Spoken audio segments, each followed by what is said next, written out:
বল্টুর একটা মুদ্রা দোষ আছে। বল্টু যে কোনো কথা বলার শেষে বলে বাল। যেমন ওর মা বলতেছে, কিরে বল্টু ভাত খাবি না? বল্টু বলল, ভাত খাবো না বাল। সেই বল্টু এসএসসি পরীক্ষা দিবে, স্কুলের স্যাররা বারবার বলে দিল পরীক্ষার খাতায় যেন লেখার শেষে বাল না লিখে। বল্টুর আজ বাংলা পরীক্ষা, তো পরীক্ষা শেষ হতেই আর মাত্র 2 মিনিট সময় আছে। বল্টু খাতা রিভিশন দিতে গিয়ে দেখে প্রত্যেক লাইনের শেষে বাল লেখা। বল্টু তো অবাক, এখন কি করে বাল লেখাটা যে কেটে দিবে তার সময়ও নেই। তবুও কিছু বাল লেখা কেটে দিল। হঠাৎ করে বল্টুর মাথায় একটা বুদ্ধি আসলো। খাতার শেষের পাতায় বড় করে লিখে দিল, স্যার মহোদয়, সময়ের অভাবে সব বাল কাটতে পারিনি, যদি একটু কষ্ট করে বাকি বালগুলো আপনি কেটে দিতেন অনেক উপকার হতো।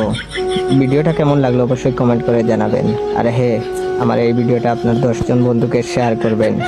ধন্যবাদ।